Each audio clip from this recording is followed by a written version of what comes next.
Allah Subhanahu wa ta'ala berfirman di dalam surat At-Taubah ayat 105. A'udzu billahi minasy syaithanir rajim. Wa qul i'malu fasayarallahu 'amalakum wa rasuluhu wal mu'minun wa saturadduna ila 'alimil ghaibi wasyahadah fayunabbi'ukum bima kuntum ta'malun. Ya ayyuhalladzina amanu taqullaha wa qulu qawlan sadida yuslih lakum a'malakum wa yaghfir lakum dhunubakum wa may yuti'illaha wa rasulahu faqad faza fawzan 'azima. Allahumma rabbana ftah bainana wa baina qaumina bil haqq wa anta khairul fatihin. Allahumma rabbi anzilna munzalan mubaraka wa anta khairul munzilin. Amin ya Allah ya rabbal alamin. Hadirin jamaah salat subuh Masjid As-Sakinah, wabil khusus segenap Dewan Ta'mir dan jamaah, bapak-bapak dan ibu-ibu yang senantiasa diberkahi, dimuliakan Allah Subhanahu wa ta'ala. Pripun sehat sedaya nggih? Alhamdulillah. Mugi ya Gusti Allah masih memberikan sehat dan kuat iman Islam kita. Para jamaah yang dimuliakan Allah, pada kesempatan subuh ini alhamdulillah Allah mengaitkan kembali silaturahim antara saya dengan jamaah, dengan takmir semua. Mudah-mudahan hari-hari kita di dalam amal soleh, di dalam kebaikan-kebaikan, kesempatan seperti ini akan mampu menjadi saksi di hadapan Allah, akan menjadikan berbicara di hadapan Allah. Bumi yang kita pijak, rumput, dedaunan, pohon-pohon yang melambai ketika kita berangkat ke masjid, jadi saksi di hadapan Allah. Ya Allah, si fulan jam sekian berangkat ke masjid, si fulan jam sekian berangkat untuk hadir dalam majelis, kami saksinya. Mudah-mudahan dan setiap langkah orang mukmin menuju majelis Allah, ke masjid, langkah-langkah itu menjadikan ampunan dari dosa-dosa kita. Langkah-langkah itu mengangkat derajat kita di hadapan Allah. Amin ya rabbal alamin. Allah Subhanahu wa ta'ala berfirman di dalam surat At-Taubah ayat 105. A'udzu billahi minasy syaithanir rajim. Wa qul i'malu fasayarallahu 'amalakum wa rasuluhu wal mu'minun wa saturadduna ila 'alimil ghaibi wasyahadah fayunabbi'ukum bima kuntum ta'malun. Dan katakanlah, bekerjalah kamu, kata Allah, maka Allah akan melihat pekerjaanmu. Begitu juga Rasulnya dan orang-orang mukmin. Dan kamu akan dikembalikan kepada Allah yang mengetahui yang gaib dan yang nyata, lalu diberitakannya kepadamu apa-apa yang telah kamu kerjakan. Shadaqallahul azim. Hadirin yang dimuliakan Allah, alhamdulillah summa alhamdulillah, dalam hidup ini kita diwajibkan oleh Allah untuk bergerak di muka bumi.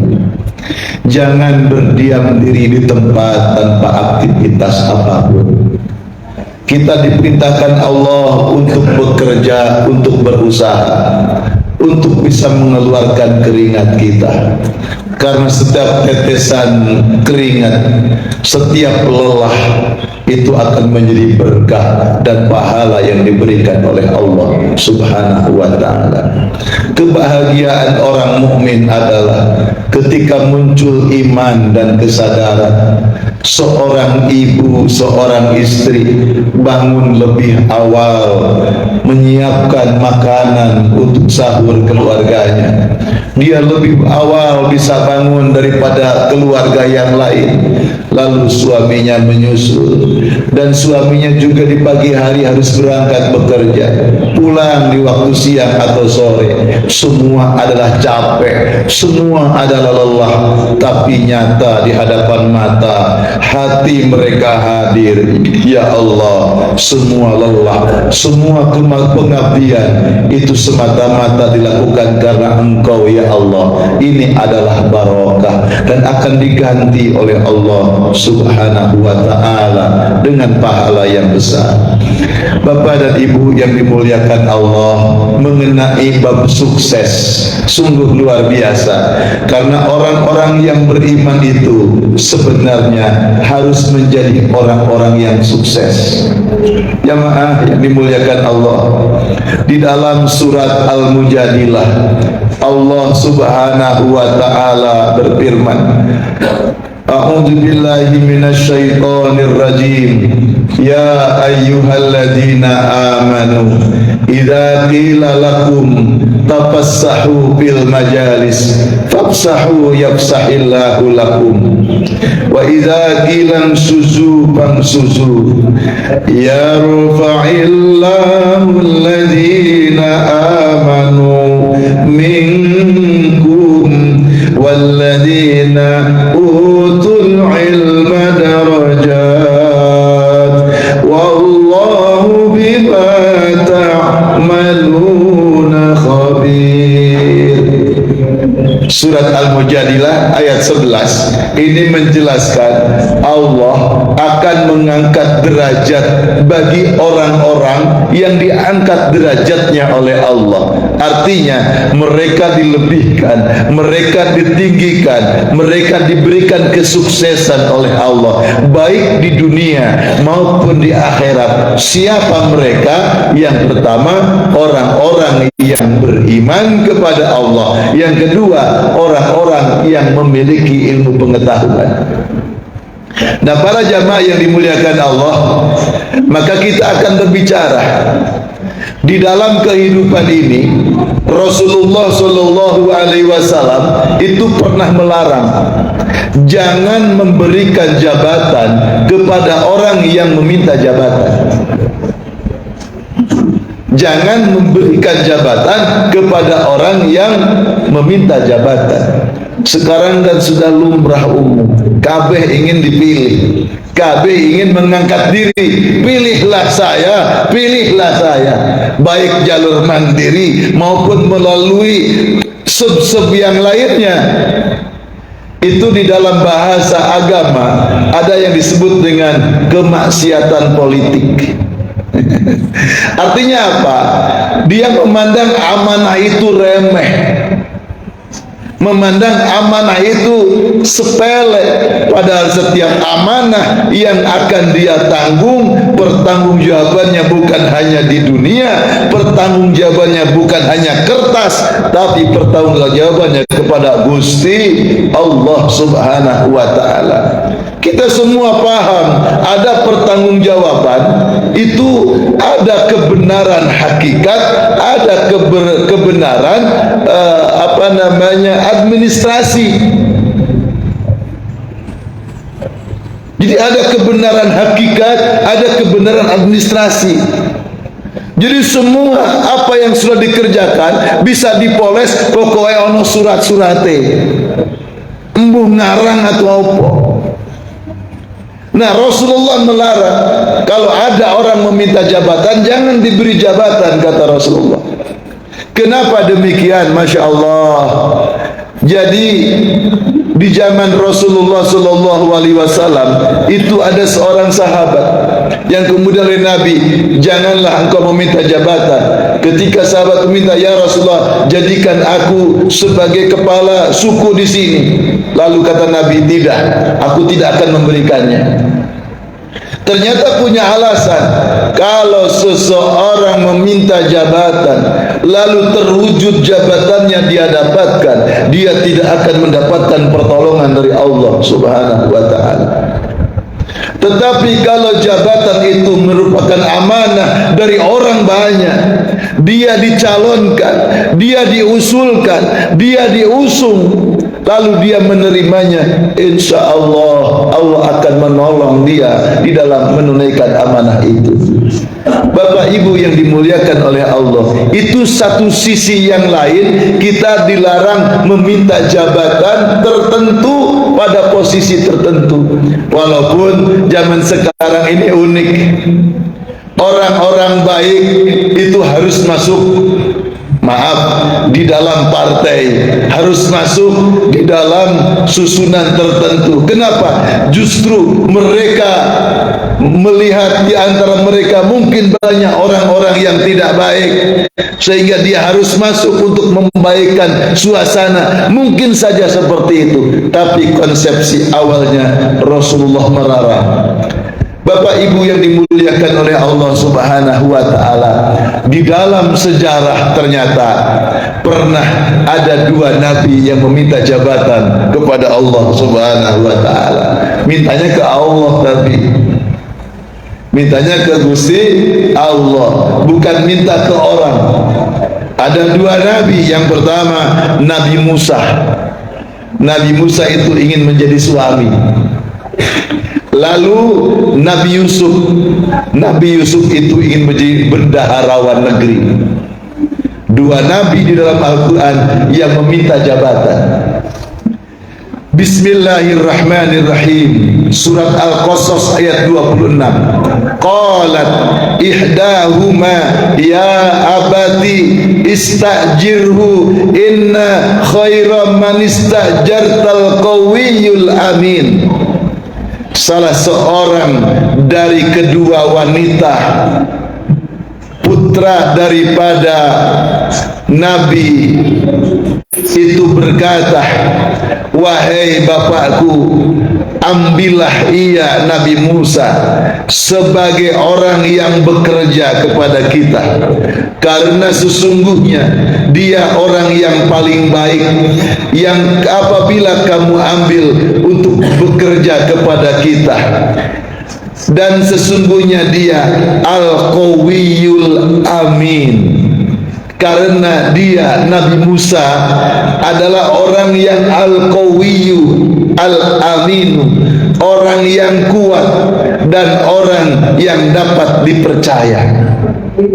Para jamaah yang dimuliakan Allah, tadi di awal surat Al-Mujadilah ayat 11 saya katakan kesuksesan yang membuat orang diangkat derajat oleh Allah tadi ada dua, yaitu iman dan orang yang memiliki ilmu pengetahuan. Iman ini adalah disebut dengan karakter. Ilmu pengetahuan ini disebut dengan kompetensi. Maka ketika bertemu berkumpulnya karakter yang baik, iman kepada Allah, lalu kompetensi unggul, memiliki pengetahuan, memiliki ilmunya, maka ini syarat sukses seorang hamba Allah Subhanahu wa ta'ala.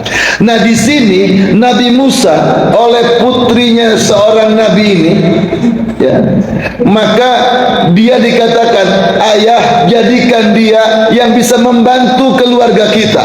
Jadi saat itu dua putri Nabi ini ketika menggembalakan hewannya, karena royoan orang yang ngambil air minum, karena dia wanita tidak bisa ikut berdesak-desakan mengambilkan air untuk minum hewan peliharaannya, maka dia minta tolong. Ternyata yang dimintai tolong itu seorang pemuda yang kemudian dikenal dengan Nabi Musa.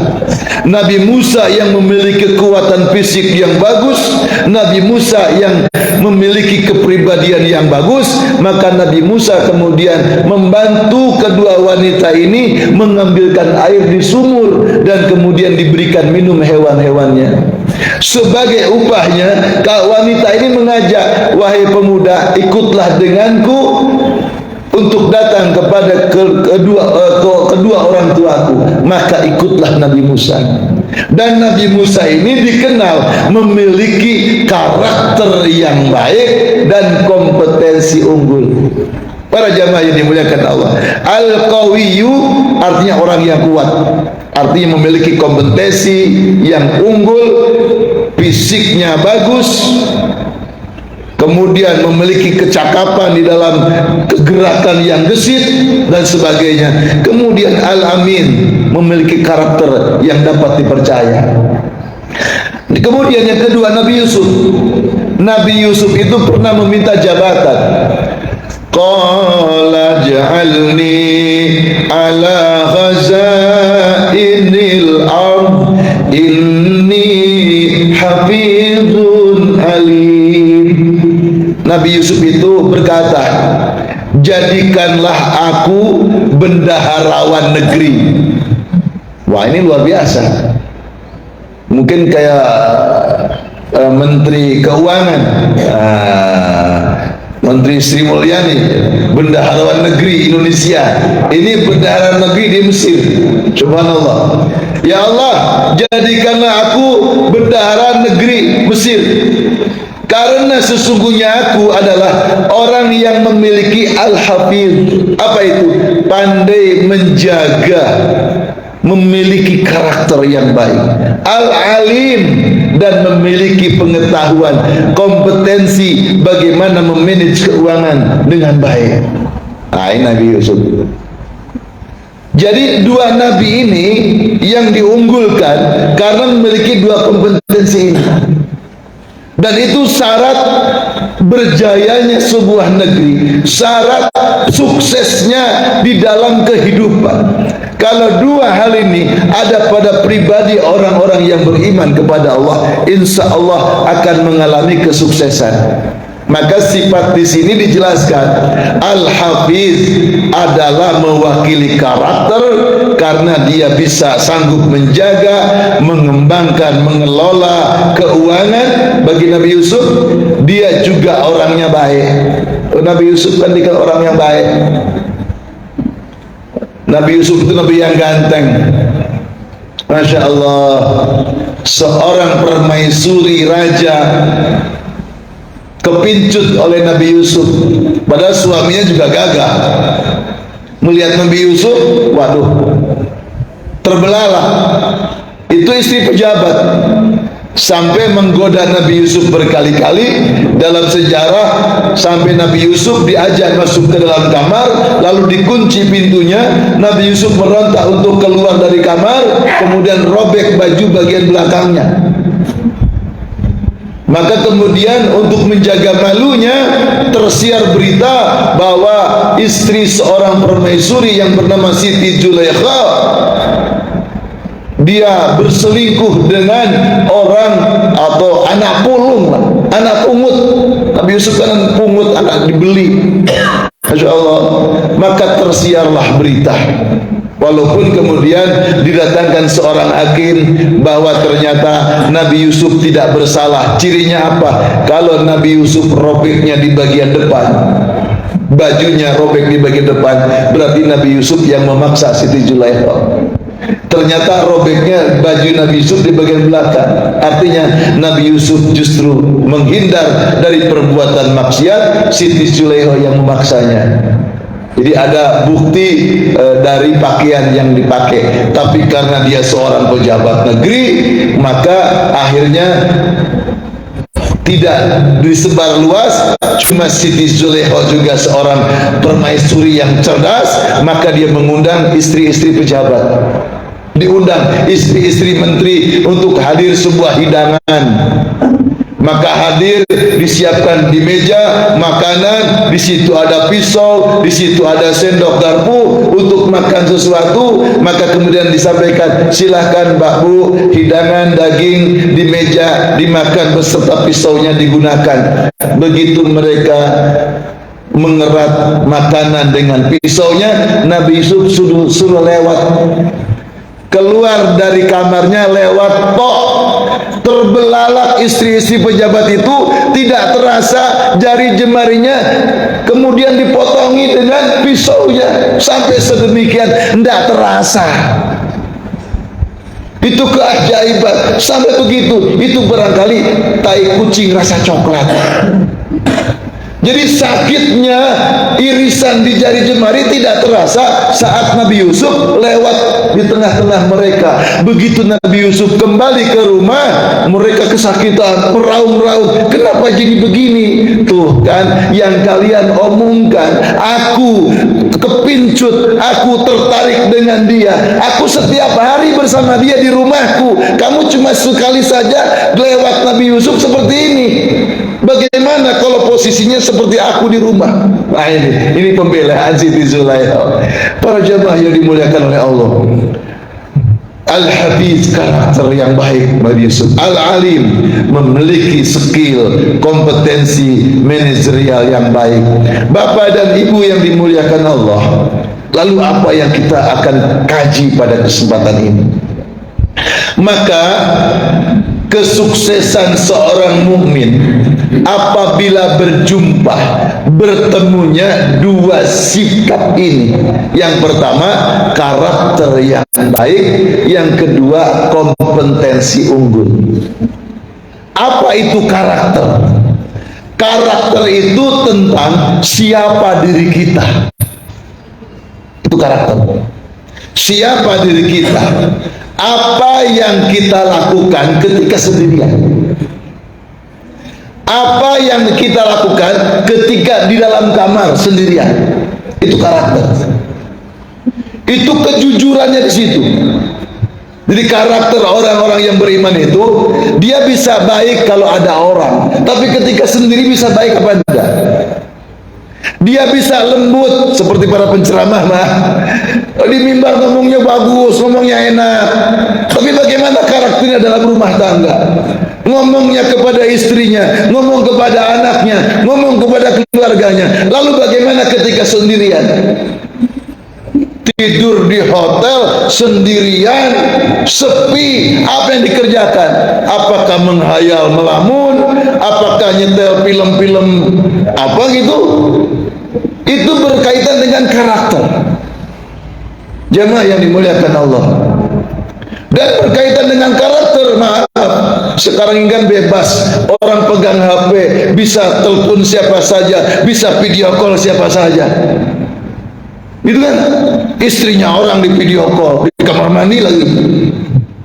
Itu macam-macam. Itu berkaitan dengan karakter. Siapa diri kita ketika sendiri, apa yang kita kerjakan? Insya Allah. Maka orang yang memiliki karakter itu dia akan menjaga hal-hal sifat-sifat buruk yang ada pada dirinya. Yang kedua, kompetensi. Apa tentang kompetensi? Kompetensi mengenai apa yang mungkin bisa dilakukan. Itu kompetensi. Apakah berkaitan dengan kompetensi skill? Apakah kompetensi konseptual? Itu kompetensi. Maka para jamaah, karakter seseorang itu tidak bisa dibayar. Karakter seseorang itu tidak bisa digaji. Yang digaji itu kompetensi. Ya. Jadi ini gajian untukmu, bayar untuk kenapa? Kamu orangnya jujur, kamu orangnya baik. Nggak bisa. Yang dibayar itu apa? Oh, kamu sergap, kamu disiplin, gitu.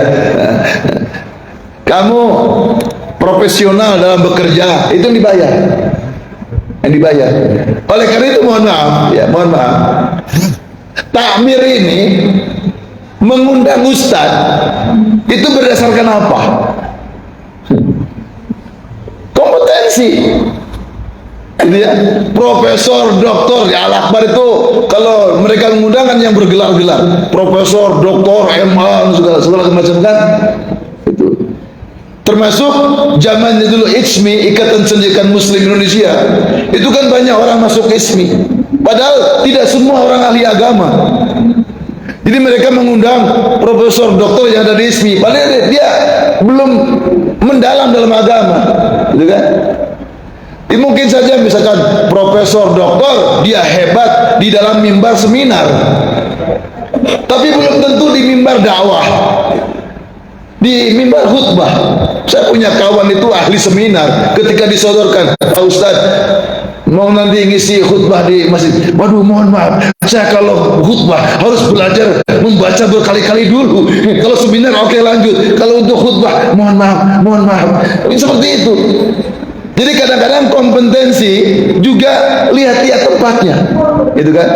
Jamaah yang dimuliakan oleh Allah, maka takmir memilih siapa yang mengisi di sini itu berkaitan dengan kompetensi. Oh ini enak menjelaskannya, bagus dalam mencerahkannya.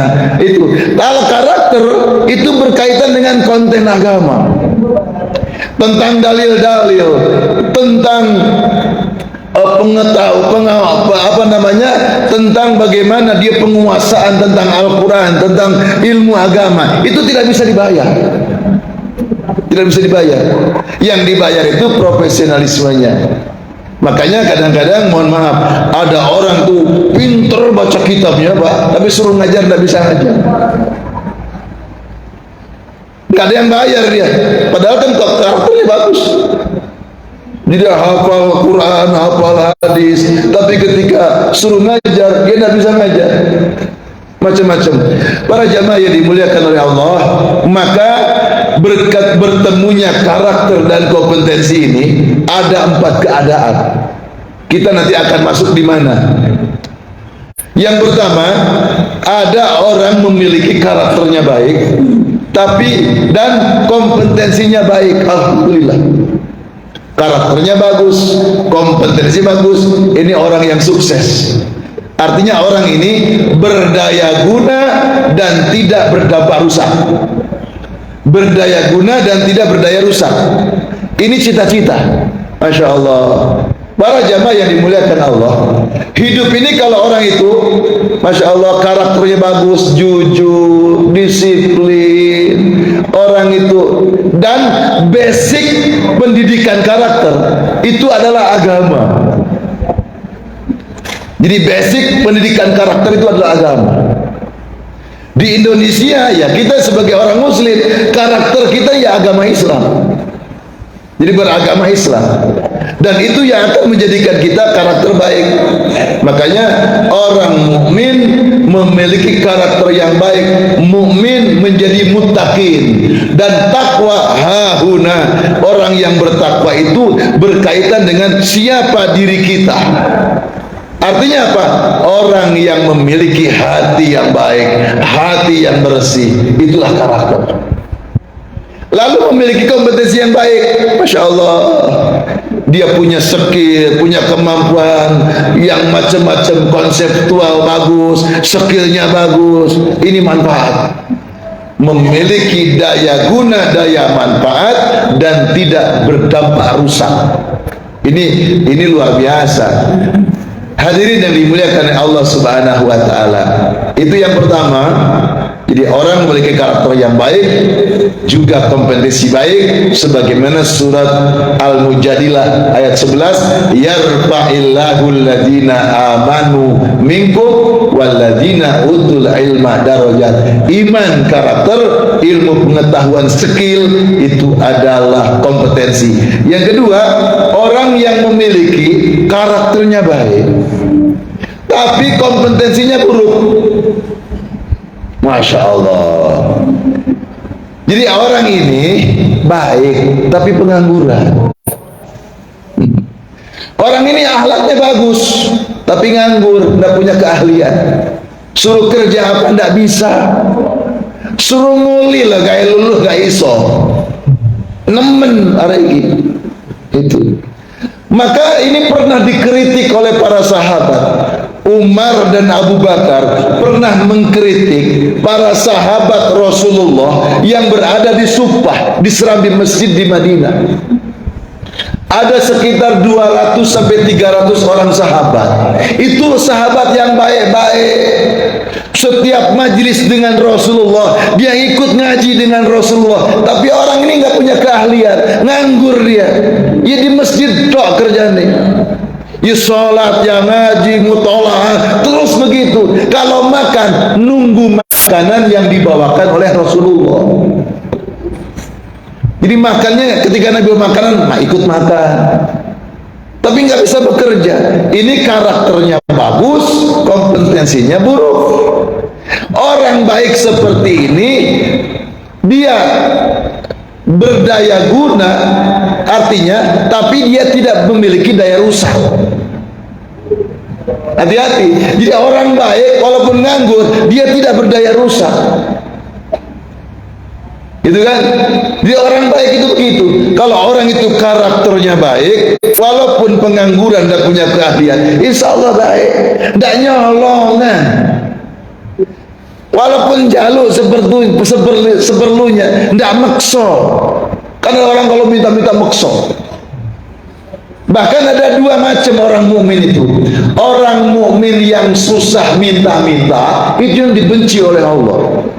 Dan ada orang mukmin tidak mau minta-minta, malu dengan Allah kalau dia minta-minta. Dia puasa. Ini jamaah, bulan Ramadan seperti ini, kita tidak tahu tetangga orang siapa yang senyum, tapi kita tidak tahu orang ini melarat atau enggak. Kalau kita mukmin yang bersih hatinya, akan ditunjukkan oleh Allah. Ada orang mukmin yang tidak minta-minta, dia butuh bantuanmu, diketuk hatinya oleh Allah Subhanahu wa ta'ala. Cari orang seperti itu. Kalau orang mukmin minta-minta, walaupun miskin terus minta-minta banyak. Tapi orang mukmin miskin tidak mau minta-minta, malu dengan Allah. Kalau bapak ibu mendapatkan ini, masya Allah, luar biasa. Bantuan bapak ibu naik ke langitnya cepat. Subhanallah. Nah, Abu Bakar Umar ini mengkritik sahabat supaya ini, ya apa, gak ada kerjaanmu, nunggu makanan Rasulullah toh. Maka turun ayat menegur Abu Bakar dan Umar akan kritikan tersebut. Wasbir nafsaka ma'alladzina yad'una rabbahum bil ghadati wal 'ashyi yuriduna wajhah. Bersabarlah wahai Abu Bakar, bersabarlah wahai Umar.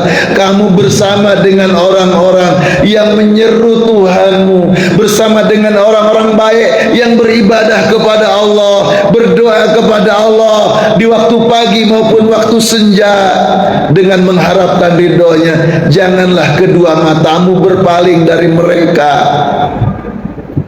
Janganlah engkau tidak suka dengan mereka. Bantulah mereka.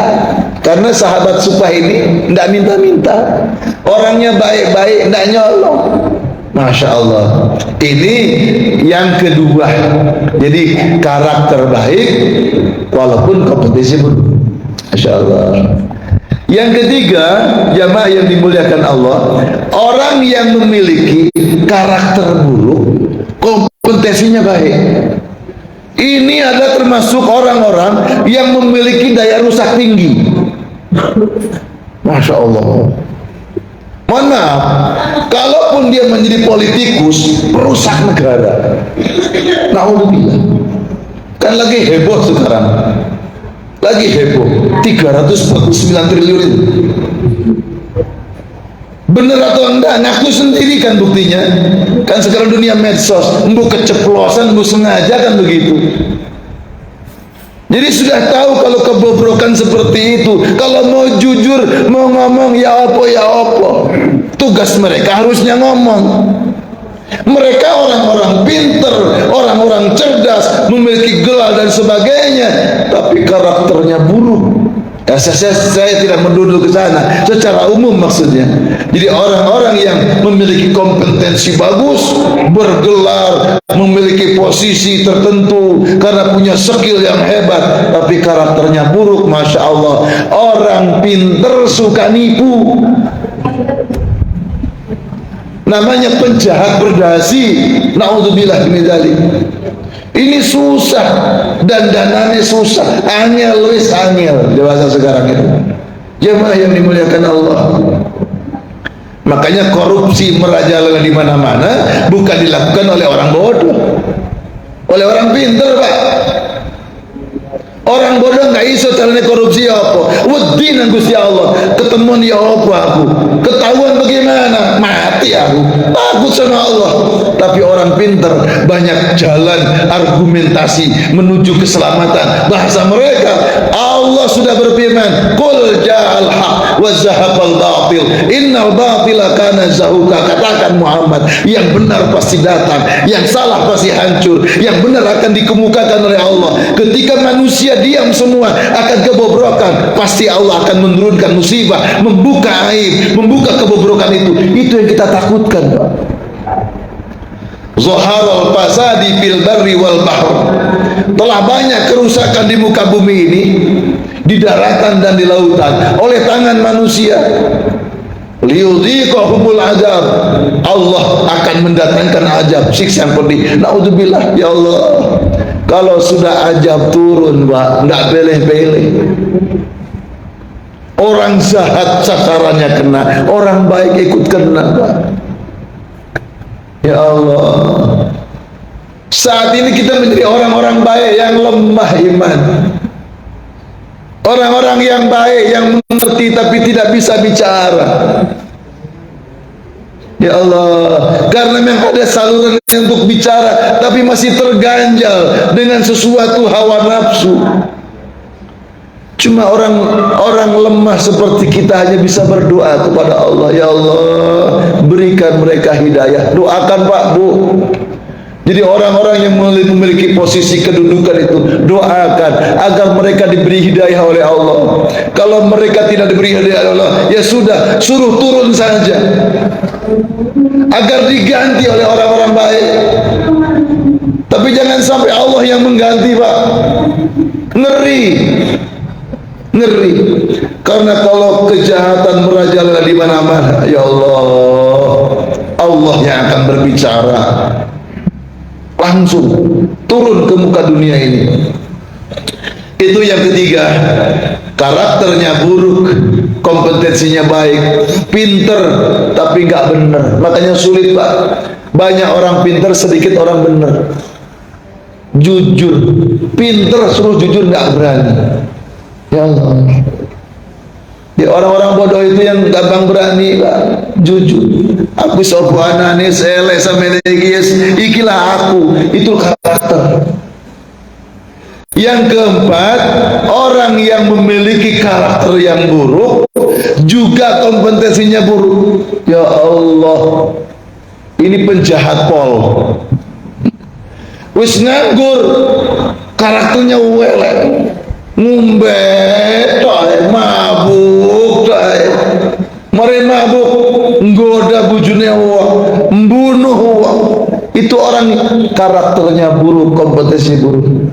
Makanya agama yang didatangkan Allah ini, wa ma arsalnaka illa rahmatan lil alamin.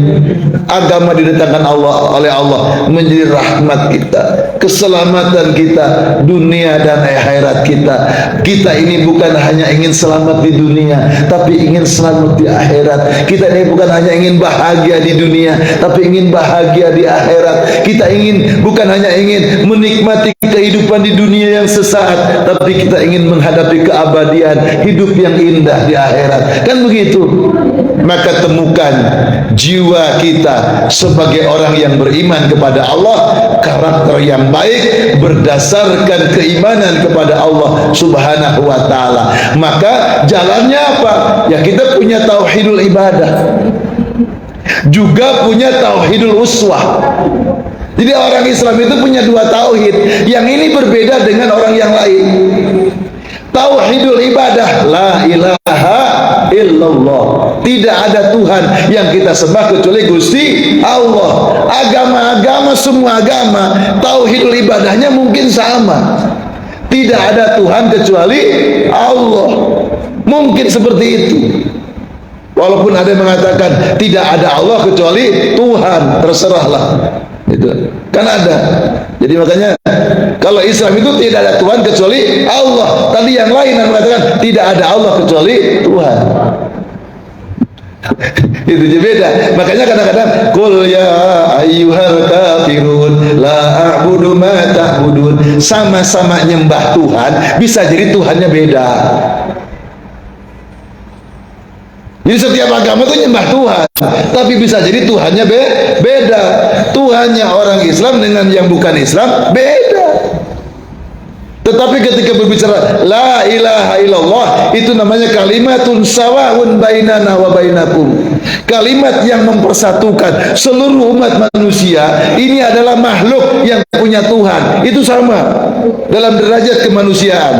Tapi yang membedakan karakter agama adalah tauhidul uswah. Siapa? Nabi Muhammad dijadikan contoh teladan, Rasulullah.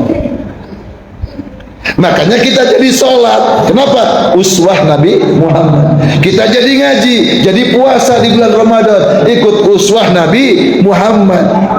Kalau mengatakan semua agama sama, tidak. Kalau engkau yang mengatakan semua agama sama, engkau ucapkan tauhidul uswah. Coba sholat, ngaji, itu nganggap Muhammad sebagai Nabi dan Rasul. Itu yang membedakan. Jadi kita ini umat Islam punya dua tauhid. Tauhidul ibadah, kalimat la ilaha illallah. Yang kedua tauhidul uswah, Nabi Muhammad jadi contoh, asyhadu anna Muhammadan Rasulullah. Ini yang membedakan. Dan orang yang memiliki dua tauhid itu, insya Allah karakternya akan menjadi pribadi karakter yang baik, yang mulia. Kenapa? Dibimbing oleh Allah Subhanahu wa ta'ala. Demikian jemaah yang dimuliakan Allah. Ini sudah masuk waktu isyraq kan? Sudah cukup kan? Alhamdulillah. Ada yang bertanya? Alhamdulillah, silakan. Tidak ada yang bertanya. Alhamdulillah.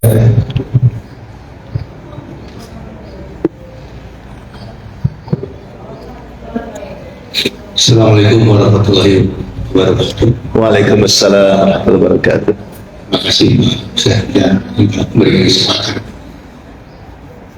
Jadi tadi disampaikan bahwa untuk mencapai satu, ada dua kategori kriteria tadi, bahwa kompetensi dan karakter. Terkait dengan yang dua itu, kita beberapa hari yang disampaikan oleh beberapa ustaz bahwa untuk mencapai kepemimpinan kami, salah tiganya adalah ESG, intelijensia emosional dan intelektual. Apakah ada korelasinya antara dua komponen itu, karakter dan kompetensi itu, dengan intelijensia emosional dan spiritual? Yang kedua, di awal tadi disampaikan oleh Mir bahwa untuk mencapai kunci sukses di dunia dan akhirat itu mungkin bisa menyimpulkan apa saja untuk mencapai keberhasilan atau kunci sukses di dunia dan akhirat. Terima kasih. Alhamdulillah, Rasul. Bapak, pertanyaannya saya kira ini pasti beliau sudah punya jawaban sebenarnya, tapi ini untuk sharing bagi kita, karena pertanyaan itu jadi sedekah untuk kita semua. Kunci sukses seorang mukmin, betul sesuai surat Al-Mujadilah ayat 11, adalah iman, karakter, kemudian ilmu pengetahuan, itu adalah kompetensi. Artinya apa? Dikaitkan dengan EHQ, jadi ada emosional, ada spiritual quotient. Jadi karakter itu meliputi ya spiritualitas, meliputi emosionalitas, karena itulah yang menjadikan karakter seseorang. Makanya bahasa Allah kepada teguran kritikan sahabat, wasbir, bersabarlah. Itu berkaitan dengan emosional. Wasbir didasari dengan spiritualitas bahwa Allah Subhanahu wa taala memandang mereka orang-orang yang sama-sama menyembah kepada Allah Subhanahu wa taala. Jadi karakter itu, jadi dia bagaimana cerdas secara spiritual, cerdas secara emosional, jadi mampu mengelola kepribadian, siapa diri kita sebenarnya. Jadi itu ya pertanyaannya itu, siapa diri kita ketika sendirian, saya akan berbuat apa, ketika sendirian saya berbuat apa, bedakah sikap saya ketika sendirian dengan di tengah-tengah orang. Itu seleksinya di situ. Jadi kalau maaf kalau ketika sendirian sikap kita beda dengan di tengah-tengah orang banyak, berarti ada sesuatu yang penyakit masih ada dalam dirinya yang harus dikelola. Artinya kalau saya ketemu orang bisa senyum, ketemu orang bisa sabar, bisa beri nasihat, ketika sendirian hendaklah nasihat itu bisa dipakai oleh diri sendiri. Itu jadi kecerdasan spiritual berikut kecerdasan emosional situ. Nah kalau kompetensi saya kira itu berkaitan dengan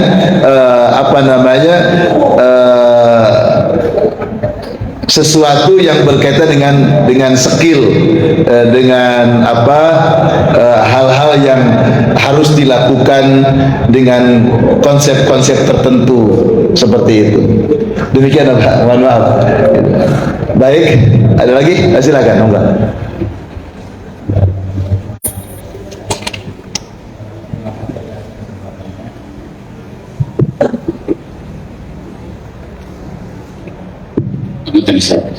Ini terkait jemaah yang masuk dalam sholat, maupun tadi terlepas dari tema. Iya, silakan Bapak. Yang saya pahami, jadi mohon bila ada salah dikoreksi ya. Bila mana si jamaah makmum ini yang hendak mengikuti jamaah tertinggal 3 rukun, ya, maka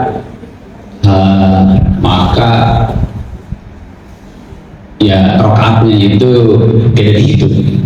Jadi 3 rukun itu takbir, terus berdiri, terus ruku. Nah, bila mana rukunya tidak menangi, maka ya harus menambah rakaat. Nah, yang saya sering temui itu tidak sedikit jamaah yang memang tidak mendapatkan ruku ya. Jadi sudah tidak, tapi tidak mengulangi lagi, tidak menambah rakaat itu. Nah, itu mungkin juga saya berprasangka bahwa mungkin ada madhab lain yang seperti itu, maka tidak berani menegur. Terima kasih. Baik, terima kasih. Saya jawab berdasarkan hadis riwayat An-Nasai atau ada Abu Dawud, waman adraka rakaah faqad adraka shalah. Siapa orang yang mendapatkan rukunya imam, berarti dia mendapatkan rakaatnya sholat. Jadi betul tadi.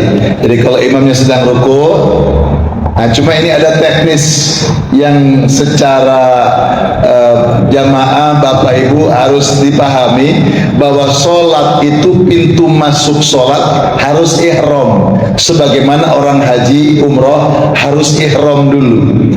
Ihramnya sholat takbiratul ihram. Jadi kalau imamnya sedang ruku, maka makmum tetap ihram dulu. Allahu Akbar, ini namanya ihram dulu. Baru kemudian ikut ruku. Walaupun dia tidak membaca surat Al-Fatihah. Jadi bukan imamnya ruku, Allahu Akbar ruku, tidak sah sholatnya. Ya, jadi imamnya sedang ruku, makmumnya datang Allahu Akbar ikut ruku, itu tidak sah sholatnya. Kenapa? Dia belum ihram. Jadi harus ihram dulu, Allahu Akbar, ihram dulu, langsung kemudian ikut sujud. Boleh takbir ngulangi, boleh Allahu Akbar, atau Allahu Akbar kemudian ikut ruku. Jadi dia tidak baca Al-Fatihah, ikut ruku, kemudian kita sempat subhanallah gitu saja, kemudian imamnya sami Allahu liman hamidah, maka dia tidak perlu menambah rakaat. Tapi kalau melewati ruku, begitu datang imamnya sudah i'tidal, maka dia telah kehilangan rakaat. Artinya ketika imam salam, dia wajib menambah 1 rakaat.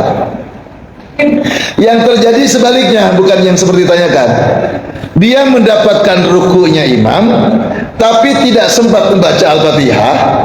Ketika imam salam, dia berdiri lagi. Alasannya apa? Aku guru mau Fatihah tadi. Nah, saya sering menyampaikan, sholat itu berkaitan dengan rokaat. Rokaat itu gerakan, bukan bacaan. Makanya sholat subuh berapa rokaat? 2 rokaat, bukan 2 Fatihah. Sholat zuhur, asar, maghrib 3 rokaat, bukan 3 Fatihah. Artinya, kalaupun tadi ikut ruku belum membaca Al-Fatihah, tidak apa-apa. Innama ju'ilal imam liyutamma bih. Dijadikannya imam itu untuk diikuti. Qiraatul imam, qiraatul ma'mum. Bacaan imam akan menutupi kekurangan bacaan makmum. Jadi kalau makmum tadi ikut ruku imam, dia belum Fatihah, tidak perlu lagi nambah rakaat setelah imam salam. Kalau nambah rakaat lagi, justru nambah sholat. Nambah rakaat sholat itu malah tidak boleh. 2 rakaat jadi 3 rakaat, itu kan berarti malah salah. Gitu ya. Jadi sekali lagi bahwa sholat itu mengikuti bahasa gerakan, bukan bacaan Fatihah. Jadi kalau imamnya sedang i'tidal, Allahu Akbar, ikuti i'tidal.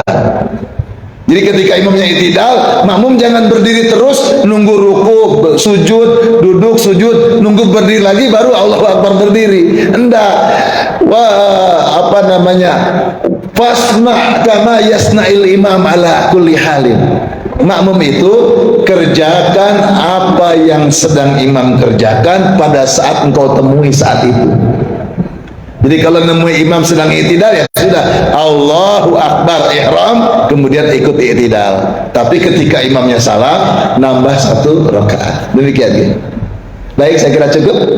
Barakallahu lana wa lakum, Rabbana atina fid dunya hasanah wa fil akhirati hasanah wa qina adzabannar. Subhanakallahumma bihamdika nashhadu an la ilaha illa anta wa nastaghfiruka wa natubu ilaik. Allahumma rabbi auzi'na an ashkura ni'mataka allati an'amta alaina wa ala walidayna wa an a'mala salihan tardah wa aslih lana fi dhurriyyatina inna tubna ilaika wa inna minal muslimin. Ya Rabb kami, anugerahi kami taufik dan hidayahmu ya Allah, sehingga kami menjadi hamba yang pandai bersyukur atas nikmat-nikmat yang kau curahkan kepada kami, sehingga kami mampu bersyukur atas nikmat yang telah kau anugerahkan kepada kedua orang tua kami. Ya Rabb, jadikanlah kami golongan hambamu yang senantiasa menunaikan amal-amal soleh, amal soleh yang kau ridhoi ya Allah. Ya Rabb, perbaikilah dan baikkanlah kehidupan kami ya Allah,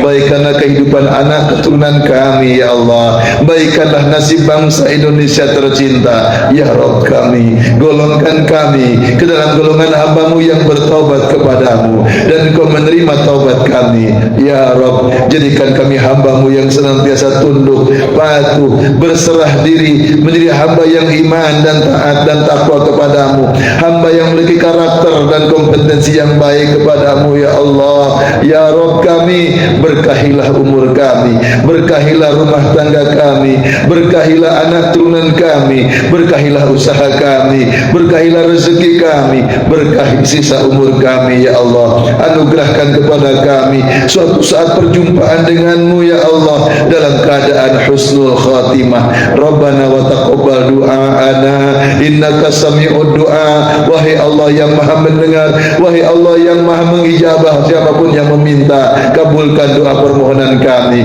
Sallallahu ala sayyidina Muhammadin. Subhana rabbika rabbil izzati amma yasifun wa salamun ala mursalin walhamdulillahi rabbil alamin. Demikian kurang lebih mohon maaf yang sebesar-besarnya. Billahil hidayah wa taufiq fi sabilil haq wal afu minkum wassalamu alaikum warahmatullahi wabarakatuh.